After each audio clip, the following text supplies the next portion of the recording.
Take a trip with us to Nilbog. Just promise not to drink the goo. Oh my God! If you get sucked into the Matrix, we will send a phone for you. Do you believe in fate?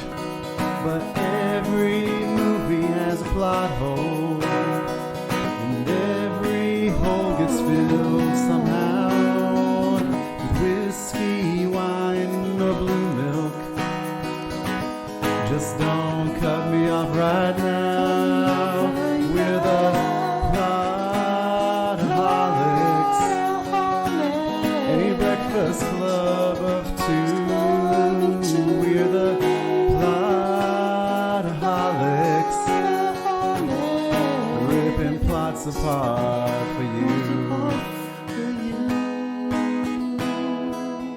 Yeah, well, that's just like your opinion, man.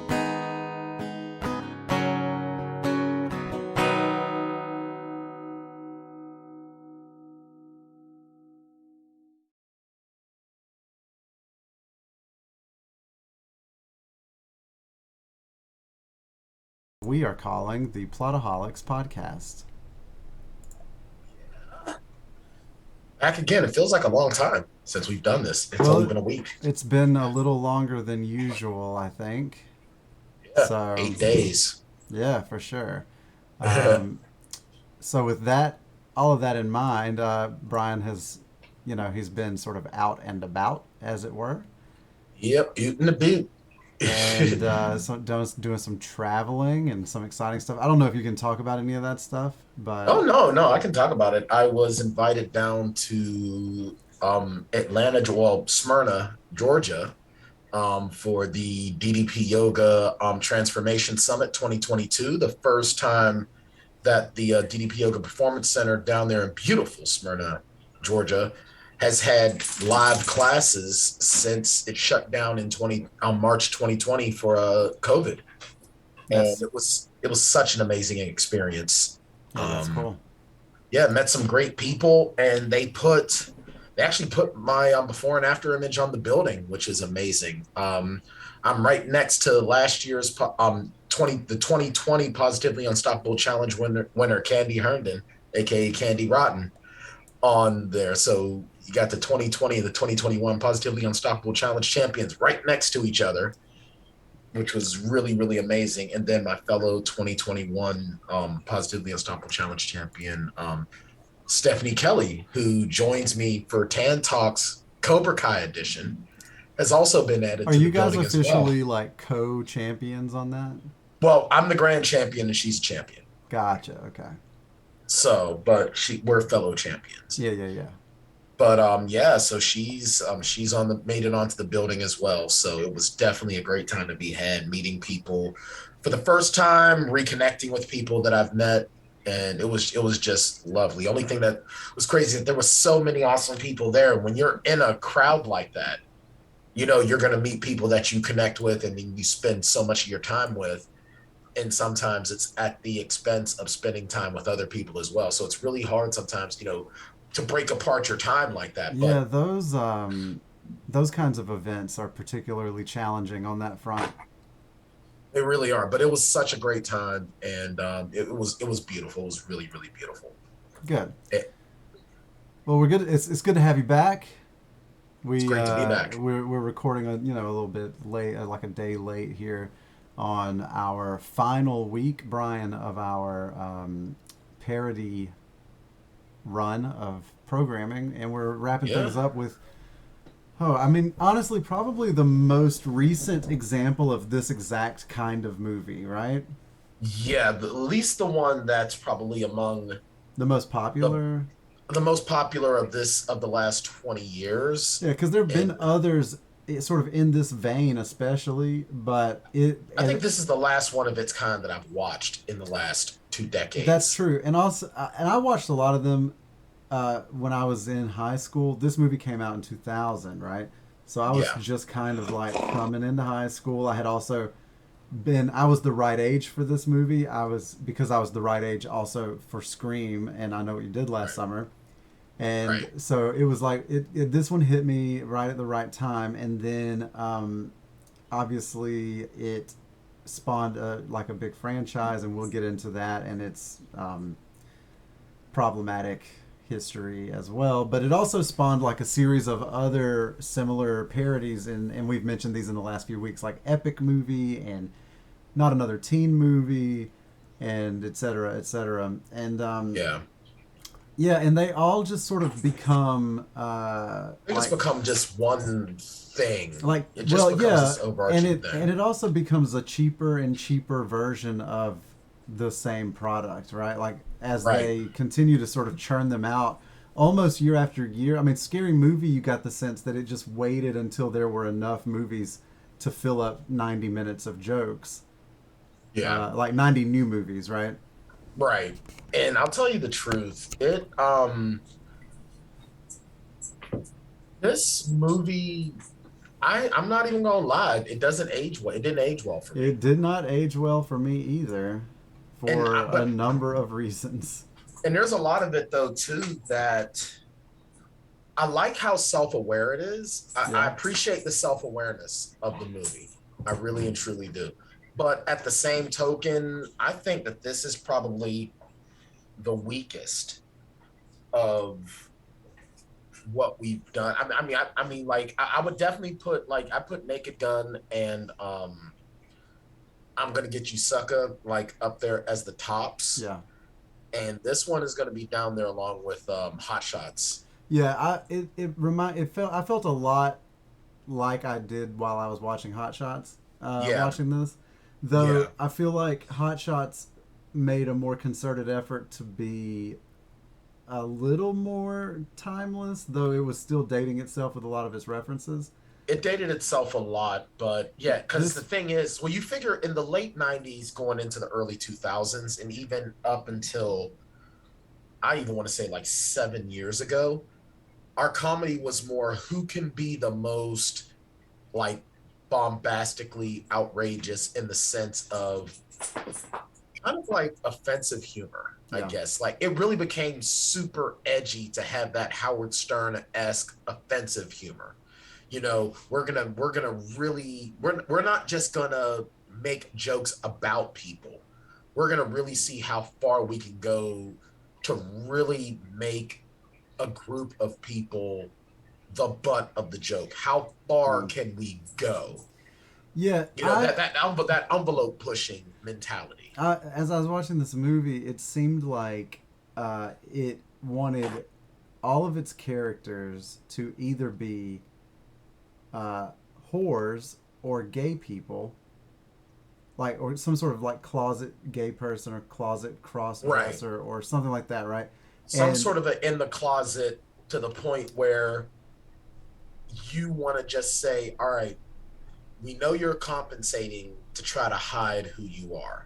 It's like that self-hating. It's almost like you get these people that these politicians who throughout most of their or ministers that have spent a vast majority of their career condemning, only to find out the behavior that they condemn so hard to the point of hate mongering is a lifestyle that they partake in, and they do it because they're self-hating.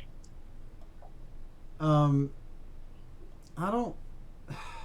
I mean, that's kind of the way I saw it with some of it. Well, I mean, we're not here to cast dispersions, right? No, not at Uh, all. It's just that's just my take on I some of mean, the behaviors to of the me, film. it just felt like you had given two 1998 middle schoolers permission to write a movie. Right. The whole thing is incredibly juvenile. I don't particularly think that Marlon or Shawn Wayans are very good actors. I don't think that they're very funny. It's almost like all the funny chops went to It, Keenan and Damon, yeah, and these guys are their younger brothers. I right, mean, and then also Marlon. Damon Wayans Jr. Like it left a generation, right? Like Right. because Damon Wayans Jr. is also like pretty funny. Yeah. Well, the thing is that I think Marlon is funny. I think Marlon is funniest when he's not with his brother. Yeah, I feel like his like pothead character in this movie is just he just Way doesn't too over the do it top. for me. He's way over the top. It's too over the top. And I'm sorry, man. I've been a pothead. I don't think I was that excitable. They Plus, were all so excitable. All yeah, the and it was, potheads. yeah, and it's like he was. It was more like, because I think that the Shorty character was supposed to be just sort of a running gag, not a main. Plus, well, you figure the Shorty character is supposed to be the Randy character from Scream, as far as he's with the group, but he's kind of an outsider of the group kind of thing. Well, I would argue that none of these characters are really characters. They're all just gags. Yeah, yeah, it's one big gag movie, but it's the movie that gave us Anna Faris, for better or for worse. And I don't even like her in this movie. I really don't Like I don't think that any of the core cast is good at all. Mhm. Regina King, or I'm sorry, Regina Hall. She's better in other things. That's fair. And I'm really glad that her career has gone past playing this stereotype character. Well, and Anna Faris has been better in other. They've all been better in other things, right? We can say that pretty confidently. But I still am just not a huge fan of any of these people. No, especially the guy that played, and I can never remember the guy's name, but he's playing. He's essentially playing Ryan Phillippe's character from I Know What You Did Last Summer. Right. Yeah. The the hyper masculine jock guy. Yeah, I don't like him in a lot of stuff. Like, actually, I don't think he's been in anything that I've liked him in. Like, he was also in I don't. Yeah, forgive me. I don't have a lot of my tabs open like I usually will. But like he was in Dead Man on Campus with Mark Paul Gosselaar, and I didn't even like him in that. I mean, I get what they were doing with the character, and the premise of the movie is pretty funny. I have to admit that it's a funny premise of the movie. It's just I didn't like it. Like, there's just something about him as an actor that just doesn't do it for me. I don't know what it is. I'm sure he's a very lovely guy in person. Yeah, I mean, none of this is anything personal against these actors. Right. I mean, like, okay, so for example, like we'll just go down the list, right? We've mentioned Anna Faris, we've mentioned Marlon Wayans and Shawn Wayans. Yeah. Mention them as one person. Right. Yeah. Okay, from the top of the film, right? I thought. So this movie has its moments, right? We can admit that it has its moments. It does have its moments. The opening scene made me laugh with Carmen Electra. Right, but that only was parts funny. of it. Like there's like the Prince bit, not funny. And I don't even think that that's because Prince died, right? Like I think that that's just not funny. I mean, I get that. I see. I think what sort of made me roll my eyes just a little bit is that because she was obviously, for those that remember, it was a reference to when Carmen Electra was with Dennis Rodman. Right. And it's like, all right, here's the black guys look alike thing again. Right. And I it's thought, like, no. like, I think that the clearest indicator of where this movie is headed is the first joke of the movie is a fart joke. Yeah. I mean, and even Sharon, when she was watching, she was like, "Why would you tell somebody that?" And I said, "It's the humor of the movie." That's, she goes, yeah, and that just like, sets oh. the tone for sure. But now, okay, after all of that, like, there's some shit in the beginning that just doesn't work, right? So she looks at the table and she sees a layout of weapons, right? And she grabs a banana. And she grabs the banana. That bit doesn't work for me. That's just stupid, right? Like it like understands. Well, no, it knows what makes other parody movies funny, but it doesn't understand the jokes. Does that make sense? Like it does. It does. So a funnier version of that bit, right, is that she doesn't pick up the banana. She actually picks up the gun, but she just throws it at him. Right. That would have been funny. Like, that's a fun, because that you think, oh, she's going to pick up the banana because she's stupid, right? But no, she actually gets the right weapon, but then she uses it the wrong way. Like, that's a funnier version of that bit. Or better, or what if she picks up the banana, right? Yeah. And okay, since you've already hypersexualized Carmen Electra, and that's also been part of her Right. shtick, right? Yeah. All right, have her peel the banana, do something silly with it, like deep throat it all the way down and Right. pull it, and then drop the banana peel and make the Ghostface killer slip on it. And then you do an, I fell on my keys or something like Right. that. Or with even him. like if she throws it down and she slips on it and then he's That. chasing her and he also slips on it after she Right. That would have been that's funny stuff, right? But this is But like she just grabs the banana and runs, and nothing happens with it. yeah, that's dumb. Now the next bit that I thought was really funny was when she came to the two roadsides.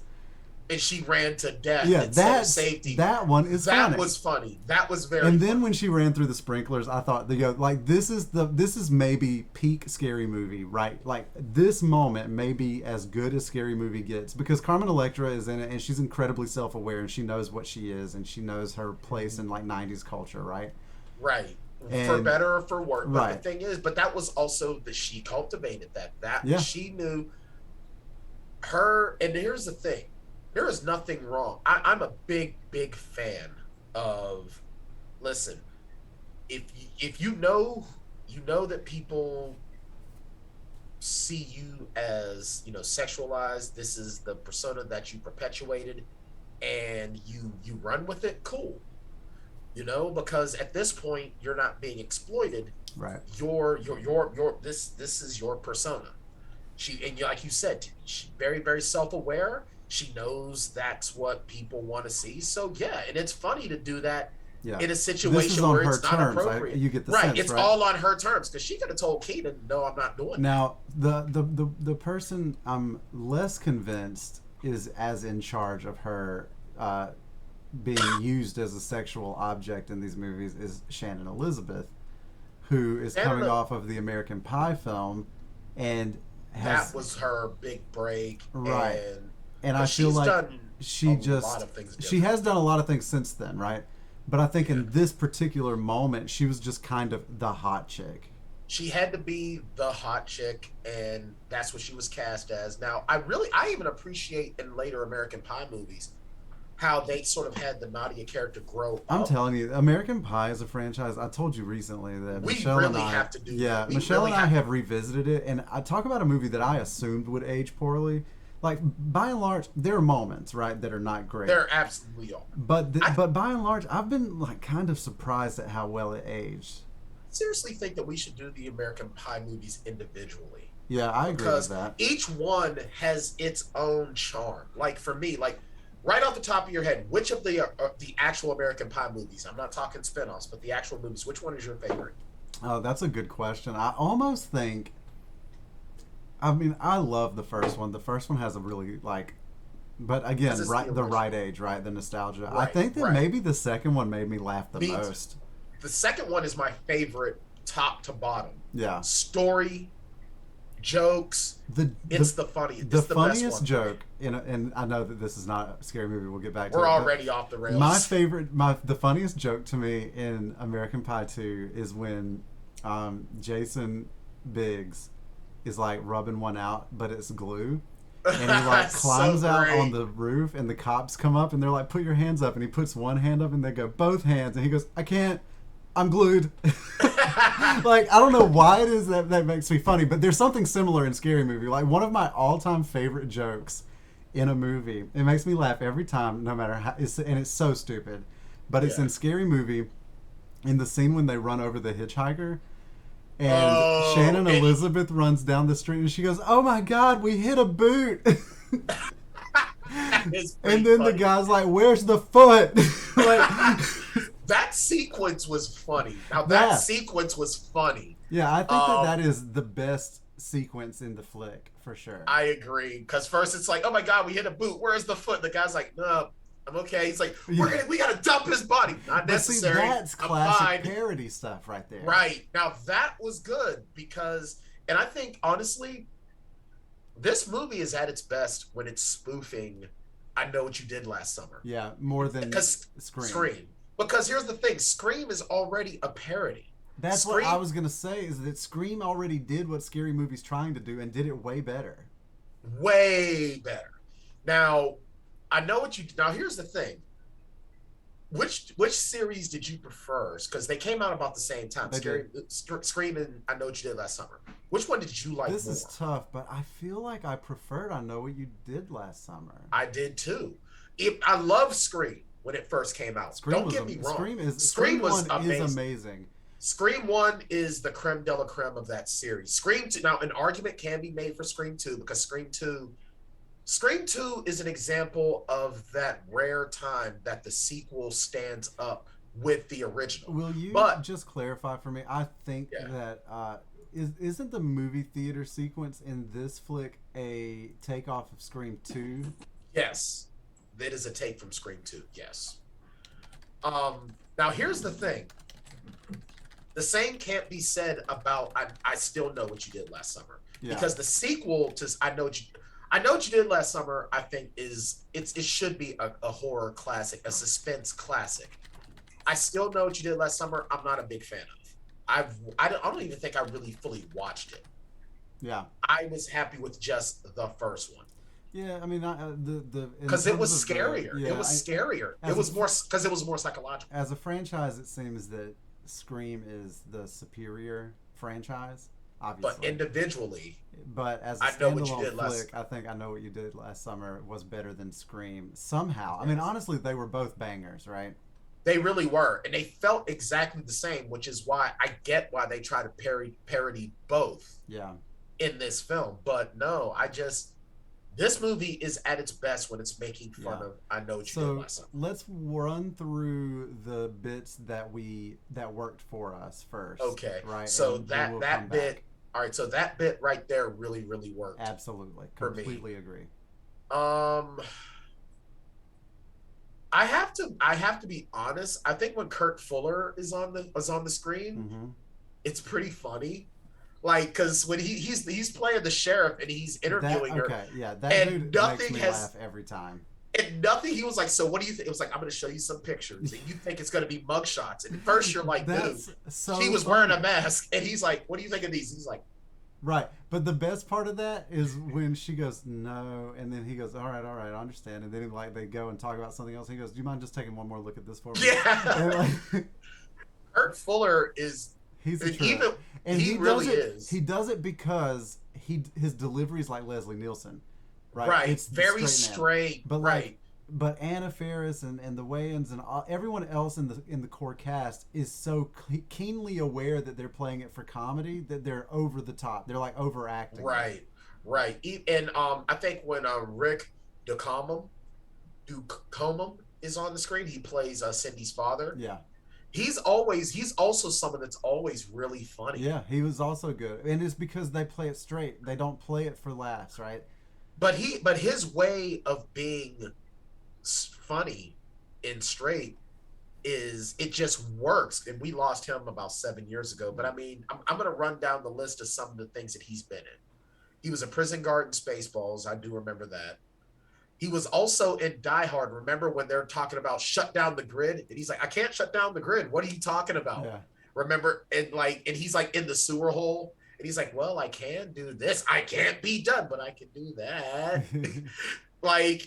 That's funny. He was in, I'm looking over. He was in, where's it at? Not Jury Duty. Cause he was in some other, he was in Class Act. Remember when we watched the kid play movie Class Act, and he was plays characters probation officer. Right. And he's just like ripping into him, and he was like, if I catch you fussing, if I catch you fighting, if I catch you hanging out with the brothers, if I catch you wiping your ass sideways, pal, I'm gonna bust you as an adult. And he's just like, and Play, he's running down the list. And you see Play is just going through the motions. Mm-hmm. And then when he says wiping your ass sideways, he's like, damn, you don't like me, do you?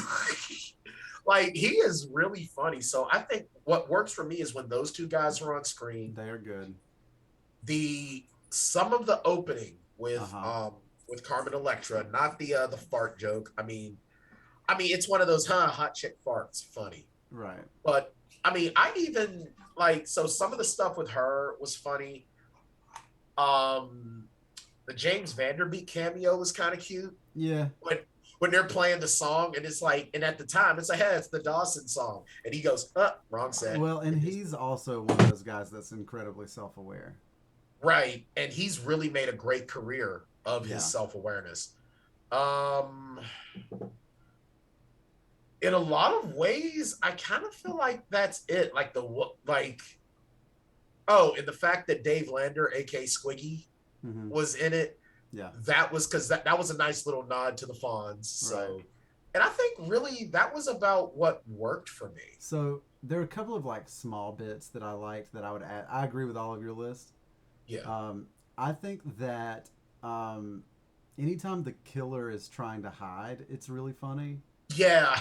That was fun. Right, like yeah. when he's outside of the school and she sees him, and then like she looks away, and we see him like hide behind the tree really fast. Right. Because, or when he's behind the couch. Because that's such a jab at like every horror movie ever, where you see the killer and then you look away and then you look back and he's gone.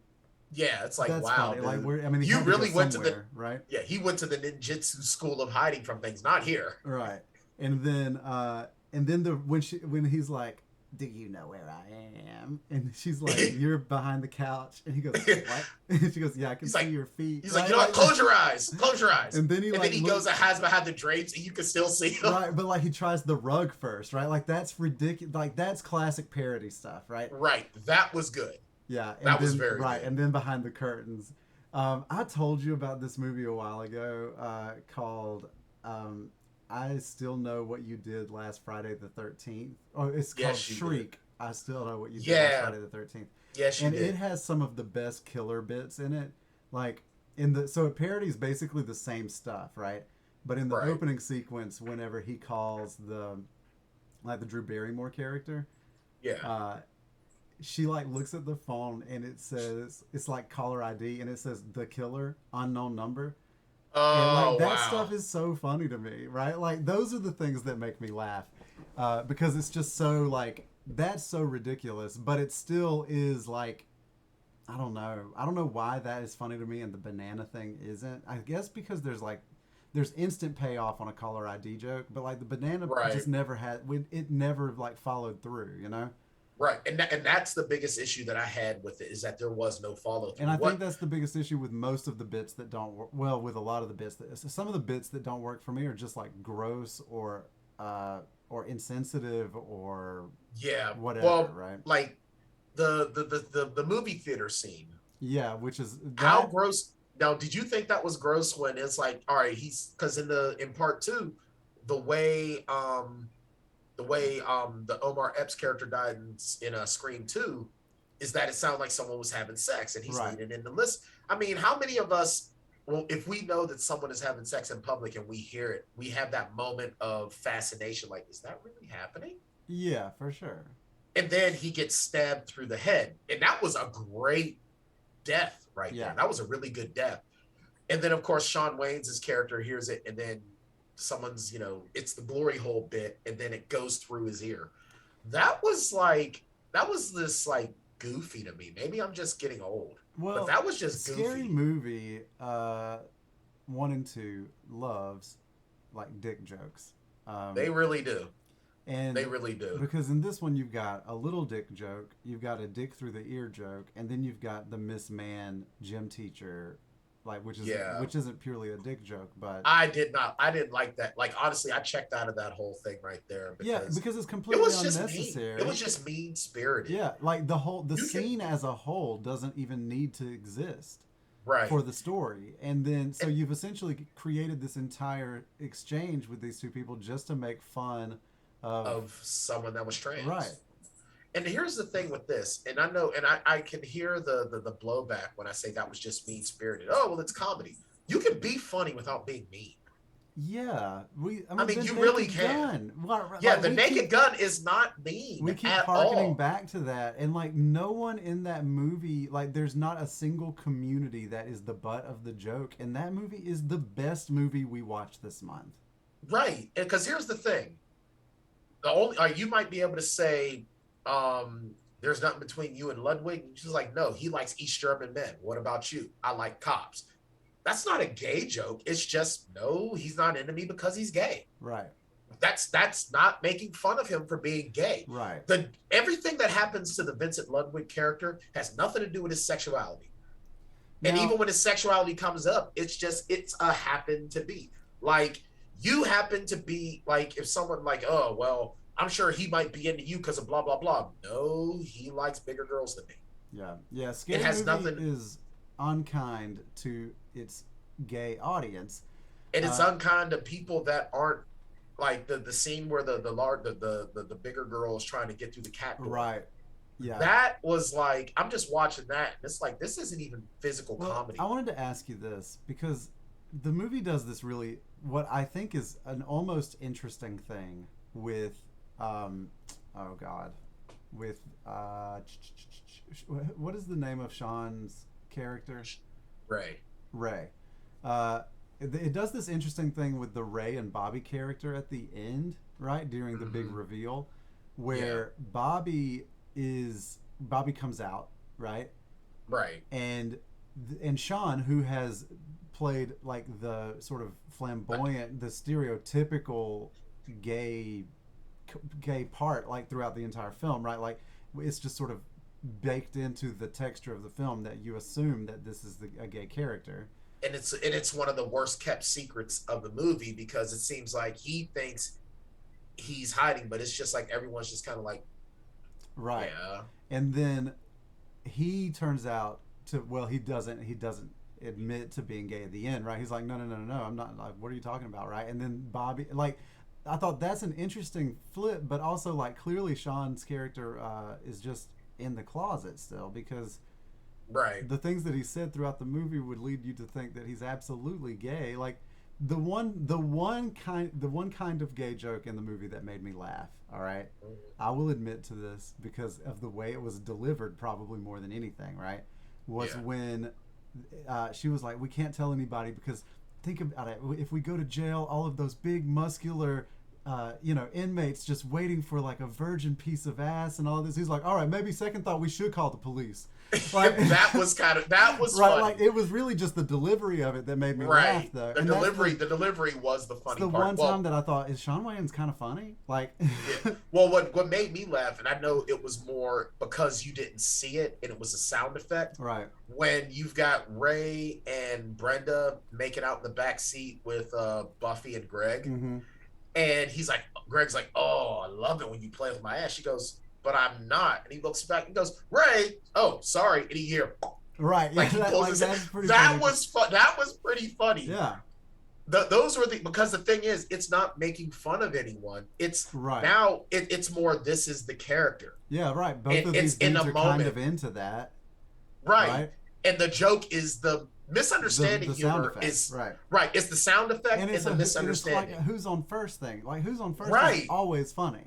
It really is. So that was the only time, but every other time where there was anything about sexuality, it just wasn't. It wasn't cool. I didn't like it. And then there's like a whole bit where they're obviously making fun of American Pie, which again, you can't make fun of a comedy, dude. Like comedy's already making fun of itself. Right. But like the whole like, what's my name, bitch? Right, like that whole like the band camp thing right at the end, and then his like. Oh no, that was in the first American Pie. That's what I'm saying. Is like this was making fun of that. Right.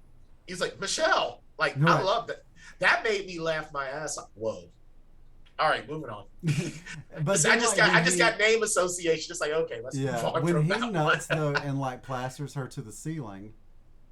That's gross out physical comedy that can like you laugh at that without wanting to. At least I did. I didn't want to laugh, but I also remember like I think as you reach a certain age, you think back to your first time, and every guy had that worry, but that feeling because it's like okay, it's finally happening, and it felt like someone broke the dam and the water just came flying out. So. That was kind of funny. Even like the trimming the bush bit. The bats made me laugh more than the trimming of the. I mean that sequence was just silly. That whole thing, right, is just. It was just really silly. Like their sex scene was it was just really silly. Well, so here's I think sort of my central complaint about this from a character perspective is that the characters are they don't have a good sense of who these characters are because they all change depending on the scene and what jokes they need to put in, right? So Right. like you have the Cindy character who at times is like a virginal prude and at times is like game for anything, right? And Right. then at other times you have the Bobby character who is straight the whole time, and then he's gay, and then you have the other guy who's gay, and then he's not, and then you have the, you know what I mean? Like everything, Right. like nobody is like a very firm character. Character. Right. And I think that when they kill off Shannon Elizabeth's character and they kill off the Greg character, I was happy because it's like good. We don't have to see them Yeah, anymore. I wasn't a huge fan of those. We would be remiss, I think, if we did not talk about how also unkind this movie was to the mentally handicapped. Oh, I hate the what they did with the Doofy character, and I feel bad because when this first came out, I found it kind of funny, but then as I got older, it's just like, dude, Well, that's not I cool. was I gonna don't like ask that. you how you felt about the other twist that he was not actually mentally handicapped, right? He was faking That the whole thing. it was that spoiler alert. It was that usual suspects Kaiser Soze type twist, Yeah, which that was. I mean, it was a good twist. I do like that twist because it's one of those. It's this. This is what disappoints me so much about that movie, about this movie, yeah. is that that was an amazing twist to throw in. Do you believe? And now this is sort of where I've been kind of oscillating over the last couple hours since I watched it this morning.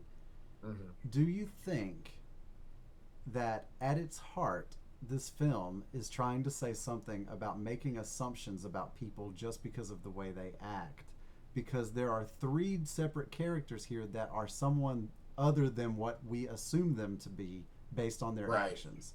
Yes, I think that's a good point. I'm glad that you brought that up because I didn't touch that. I just love this movie. This is just I dumb mean, as but shit. like if it was just But no, one, but I you're would right. think like, okay, well they just didn't know, right? But there were three of them that had this kind of character arc where we believed them to be one thing, and then at the end they're something else. Right. And I think you're absolutely right. And I think with the Doofy character, it kind of makes me wonder, did this guy maybe like and well what bothers me is that they never define what his disorder is. Right. So he like it's almost like the Cartman joining the Special Olympics just to try to win thing. Like Yeah. he knows nothing about nothing. He's just going to perpetrate a Well, he's also a stereotype. grown ass man, right? Like, Right. and the movie does make a decent joke about that. Like, who would cast you in the what like 30-year-old would they get to cast like to play you? And the joke is that they're all 30 something years old anyway, right? Right. Which I think that was probably the most meta and self-aware joke told. Yeah. That Like, and when the camera zoomed in on Anna Faris and it hit her in the face.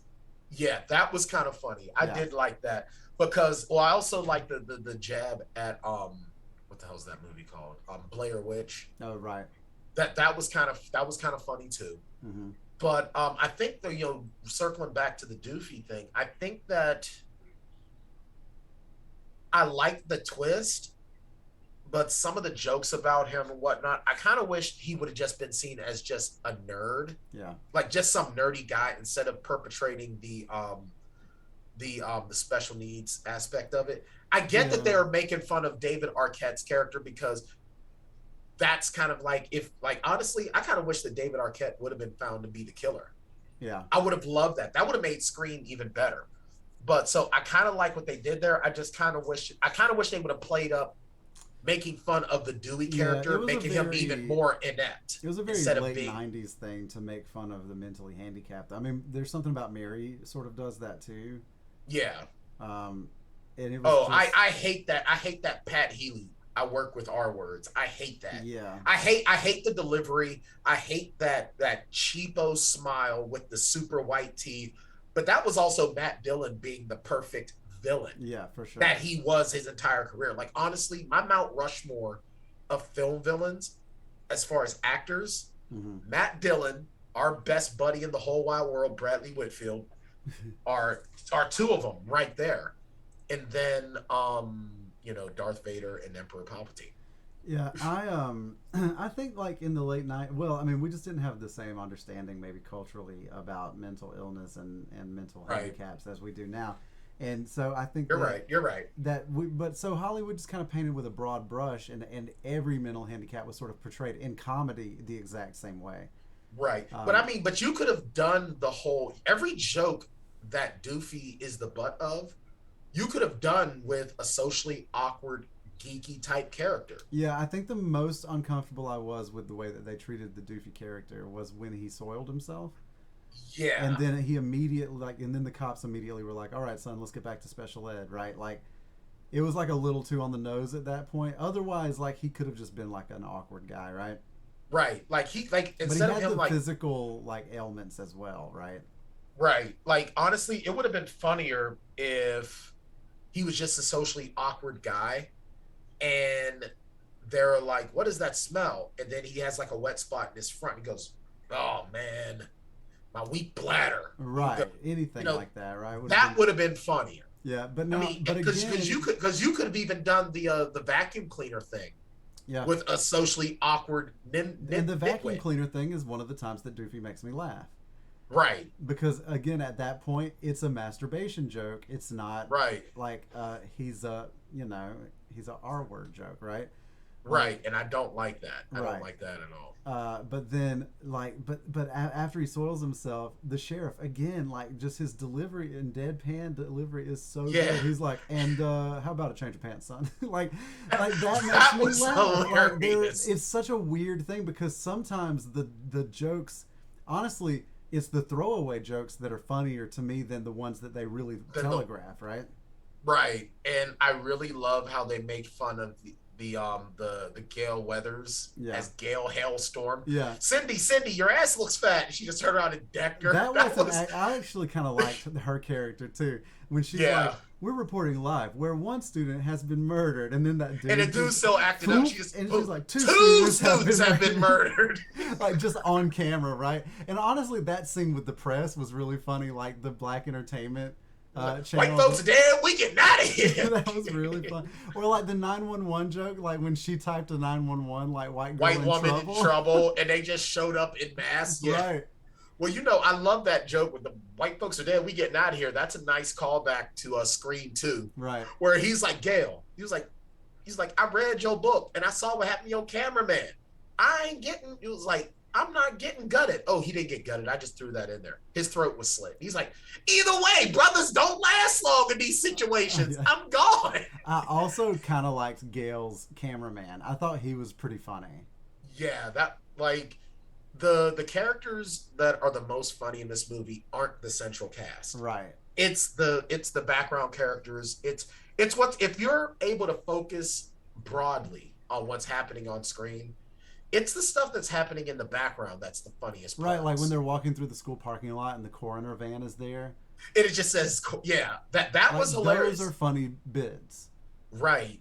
I think. Oh, and there's like the classic bit. We got this same bit in The Naked Gun, where Carmen Electra fell while she was running and fell into the chalk line.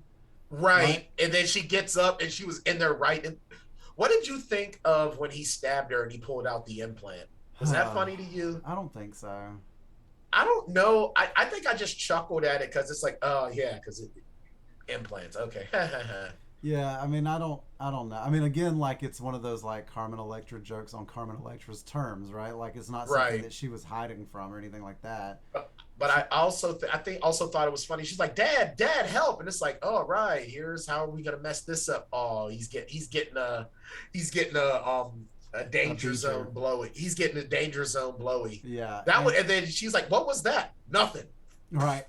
But there's a well that they also return to so many times, right? Like with the people getting hit by car thing, like Yeah. with Cindy getting hit at the end, like that. Just, I mean, I thought it was just really funny how long she was yelling. That was funnier than her getting hit by a car. I like the what are you waiting for? What are you waiting for? Yeah. What am I waiting for?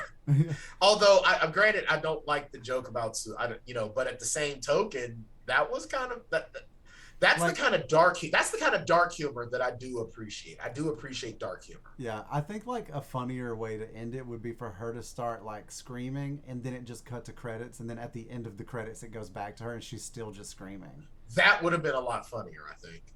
I think It that would have this been better than going to a Marlon Wayans like credit sequence about how to survive that shit.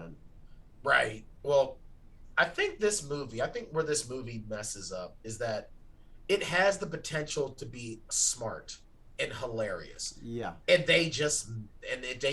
It's not that they miss the beat. They purposefully choose not to do it, and that's what's upsetting to me. Now, I was. How did you feel about Scary Movie 2? I didn't rewatch it this time, but I've seen it a few times. I don't remember it. I know I've watched it, but I don't Yeah, Scary remember Movie it. 2 is the one where they make fun of the haunted house movies.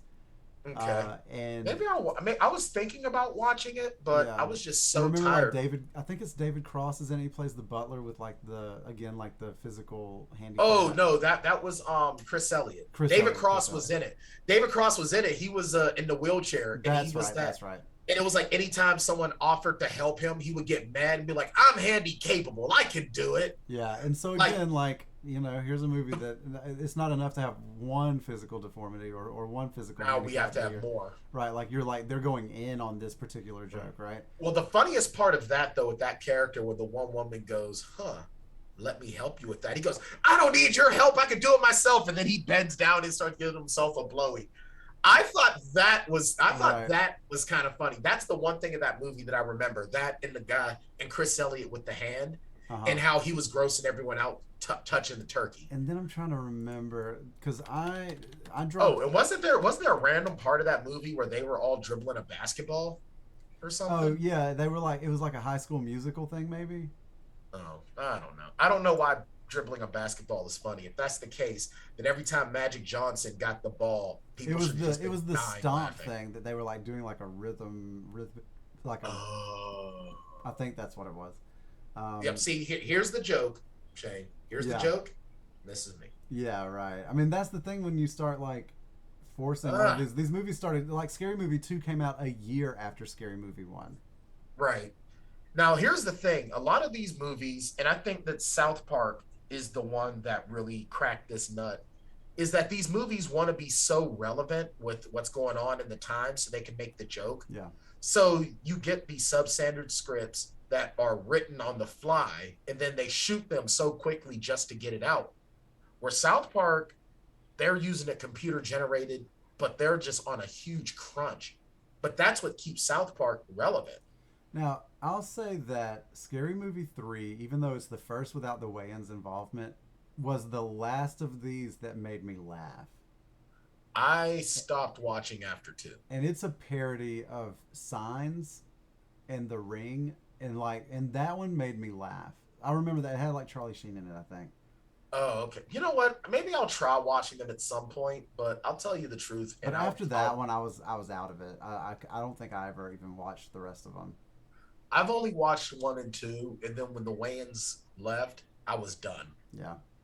Well, and So, like honestly, dude, like I understand why people are like bitter about that, and I understand why the Wayans are bitter about that because it was a moneymaker for them. But at the same time, like I don't know that like it they wasn't were doing anything to anything write home anyway. about, right? Like I mean, I mean, because the only other movie that they did that was so huge was White Chicks, right? no, and I don't even know that one's really that funny. I haven't seen it, so. I never watched White Chicks. Maybe And what so. wasn't the other one Little Man? Yeah, Little Man and White Chicks. Those.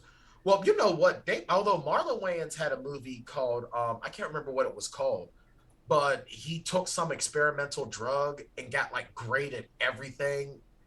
Like he started playing Oh hockey and shit. everything. Yeah, I I'm feel like I do. senseless, Yeah. senseless. I do remember. Like Limitless. That was kind of funny. See, I like that. That was funny. But and David Spade was in it, and so was Matthew Lillard. Well, And David I Spade like is a those win movies. every time. Dude, I love David Spade. He is so funny. He is really fun and like Spe- effortlessly funny to me. Right. You know what? And I know this is completely off topic, but have you heard that most of the original cast from that 70s show will be involved in that 90s show? I did hear that. Yeah. Except for Hyde, Yeah. of course, for obvious reasons. Right. Are you gonna watch that '90s I show? probably will give it a shot. I mean, do we know anything about the writing team behind it? Let me take a look. I I mean, I do would know. hope that, like, if the original writers, even some of them are back, then it'll probably be fine. Because I All liked right. that '70s show a lot. All right, so executive. All I see on here: executive producers Bonnie Turner, Terry Turner, Deborah Jo Rupp, and Kurtwood Smith. Yeah. I don't see anything about. I don't see anything about the writers though. Yeah. Well, whatever. I mean, I'll give it a But shot. What else is there going on? right, I could watch a so half baked Obi-Wan series if I wanted oh, shots fired. I didn't mind the first two episodes. I to. I watched haven't those. watched them. I just don't give no shits about it at all. That's fine. I mean, that's fair. I watched the. I got the. I watched the first two episodes because so Saturday the summit ended, and then I spent some time with a shout out to my little sis Aaronitra Chandler and her family, who and her husband Devlon took me to the airport. My plane was leaving at 7 o'clock Sunday. Right. I saw all of that. If So I had been in a yeah, situation like that, yeah, maybe I would have watched it. But I yeah. just, So I was just sitting in the airport and I put that on, and that kept me awake. But so when I come home, we chill out, and then we go see Top Gun Maverick. And I'll tell you the truth, man. I see why Top Gun Maverick is getting such great reviews. yeah, It's good. It's a good movie. yeah, I'll tell you that. I'll tell you that straight up. It's a great flick, and it's a lot of fun. And dude, Miles Teller, I'm glad to see he got the stink of that Fantastic Four movie off of him, yeah. because whew, I was still smelling. I have not watched a Miles Teller movie since Fantastic Four. That's how much I hated it. So, just to wrap things up on Scary Yeah, Movie, let's do that. Let's do that. are we to assume that there were three killers in this movie? Yeah, looks like it. It's just that I The think real killer? Doofy was the real killer, and he just sort of let them do what they wanted because they kept all the attention off of him. Yeah. Let's see. Scary Movie, So I the wonder if OG. so I wonder if Doofy is the one that put his wiener in Ray's ear or not. What a great implication to draw out from that. I had never even thought about that. Doofy definitely fucked that dude's ear. He fucked the brains out of him. Yeah, got him. Well, I figure I think, dude, if you're using a vacuum cleaner to jerk off, dude, your freaking unit you must be able to put nails through a board with your unit. I mean, that was a significant unit for sure. The one that we saw on camera. I like it did also kind of make me laugh when he was like, when he was like, he's like, that tickles a little bit. Like that was really Yeah, funny to me, right? Like, I and then it mean, was like, right. I mean, and I like, love and then when we see him back on screen, his ears bandaged up. right. Let's not get it twisted, right? Like, dicks are funny, right? Like, it's a funny looking thing, and like in certain instances, like I think that the scene where in Forgetting Sarah Marshall, where Jason Segel gets broken up with and he's naked, like that's really funny because there's a dick there, right? I do think it's kind of funny when he was like, "I know," and he showed him the picture of the baby dick. Right. That was fun. That was funny because it's like it explains but so much. yeah, for sure. But it also is like it's a misunderstanding humor again, right? Because he thought, oh, he knows about that, but he was talking about like also like I know that you killed that dude, right? Right. Um, Last September Halloween or Yeah, whatever. right. Let's see. Scary Movie was made on a $19 million budget, and it grossed $278 million at the box office. Currently sporting a 52% on the tomato meter, which is about right, honestly, with a 43% audience score. Yeah. And I'm sorry, Anna Faris should just like her that dark hair doesn't even look normal to me. Like that looks like No, scary. she's like real hot in the House Bunny. She's super awesome in My Super Ex-Girlfriend. Yeah, yeah, She she's is good in some things. Like she just was not. I mean, I know she was like very new on the scene in this movie, and maybe she just hadn't figured it out yet. yeah. But I was not. She was not getting good direction here. No, she was, and I feel kind of bad for. I think Keenan Ivory Wayans only directed this as a favor to his little brothers. Well, and I don't know what the deal is because I expected much more.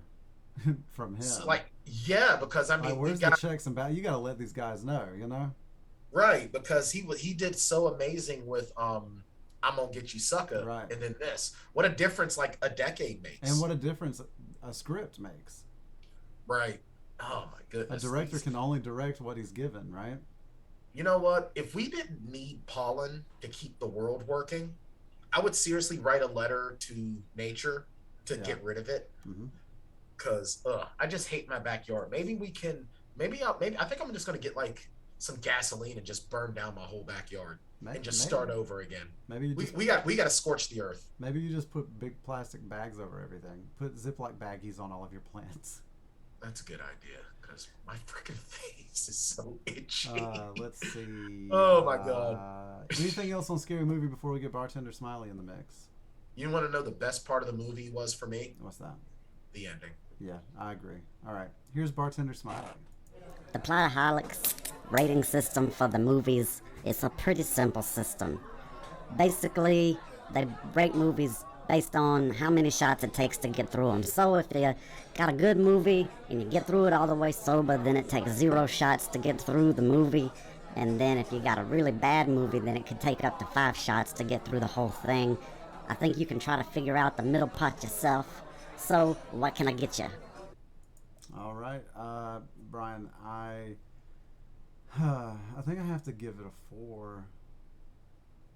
Yeah, It's funny at times, but man, it is like the pretty thin. the fun otherwise. the funny at times. Honestly, I'm gonna give it a 3, and I think 3 is worse than a 4 or 5 because 3 is one of those. We oscillate on that a lot, right? Yeah, Like, because it's I gave totally 3 to Hot Shots last week. This made me laugh, and maybe this is the whole like I grew up on it thing, right? But like, it is like pretty insensitive and like in some pretty grotesque ways, right?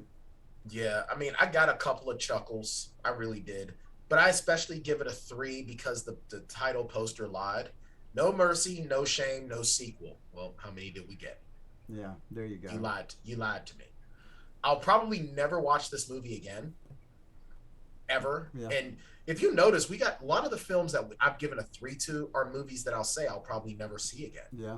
And that's why I kind of feel like 3 is like the kiss of death because at I least a tend to 5. believe that too. I think that because I would rather have something I do absolutely hated than for it to be like, meh, it was there. that is a fair point. I'll stick with 4. It made me laugh a few times. It's pretty shitty though. Yeah, it's definitely like this definitely would have been good for a shitty movie summer. Yeah, yeah, for sure. Mr. Tan, next week we will kick off our summer programming in earnest with our Summer of Song programming. We have It's gonna 12 be films awesome. lined up so far. Do you think we just go down the list in the order that they're listed? Yeah, sure, because we still haven't fully decided Well, I've, on. I've picked my 6, and now you've picked your 6. Okay, so And, who's so gonna get the first Up pick? first, it'll be me. Popstar was at the top of the list, so I have All right, chosen Popstar. Popstar is the one you've been trying to get me to Oh watch man, too. I love this movie, so I'm pumped for you to see it. It's a trip. All right, cool. And then, all right, so what do we have? Then, It'll so be my 6. Popstar, A Star Is Born, Once, Walk Hard, The Dewey Cox Story, 8 Mile, Rockstar, Dreamgirls, Blinded by the Light, Tenacious D and The Pick of Destiny, Get On Up, Nice. Purple Rain, and That Thing You Do, and we have one wild card that we will decide on at the very end. All right, sounds good. You know what? I'm trying to think what my vote would be for the wild card. Yeah, I've been thinking a lot about that too, and I mean, I think it's That one's gonna be a hard one to I mean, I decide. feel like we just put them all in a hat and roll a dice, or maybe we let people vote all summer on what the last film is going to Yeah, be. why don't we do that? Why don't we we'll put it on the Facebook page. Yeah. Or maybe put like a voting thing on the website. Mm-hmm. Hey, that'll be a good way to get traffic to the website. Yeah, we'll do that. Yeah. Cool. All right. So you will be deciding the final film of our Summer of Song, and that is Yep. very exciting to me because I didn't want to make the choice. So Yeah, and maybe have it where it's a write-in, so people can maybe write in and then we make a selection based on the write-in? Yeah, we could do that. We could take write-in suggestions for a month and then take votes for the rest of the summer. I like that. Cool. All right. Well, that is going to do it for another round of the Plotaholics make themselves miserable by watching movies that they used to like. And I'm Shane. And now Wilson. they can't stand That's anymore. right. And that one over there is Brian Tan. Bryanthony Tanopoulos. Oh man, I've always wanted to have a Greek throw-in of my name, and that's now a it's pretty there. solid name, honestly. Bryanthony I do like. Tanopoulos. I like that. You know what? If I ever fake my own death, that might have to be on the list of aliases. Nice, I like it. My name is my alias name would be Echanito. Echanito. No last name given. I was going to say Echanito Puff and stuff. Honestly, yeah. Heir to the Puff and Stuff Empire. People are like, what is the Puff and Stuff Empire? And I was like, you've never heard of my family? How dare you, sir!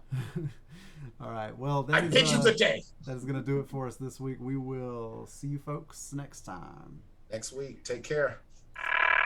Take a trip with us to Nilbog. Just promise not to drink the goo. Oh my God! If you get sucked into the Matrix, we will send a phone for you. Do you believe in fate? But every movie has a plot hole, and every hole gets filled somehow with whiskey, wine, or blue milk. Just don't cut me off right now. We're the Plotaholics, a breakfast club of two. We're the Plotaholics, ripping plots apart for you. Yeah, well, that's just like your opinion, man.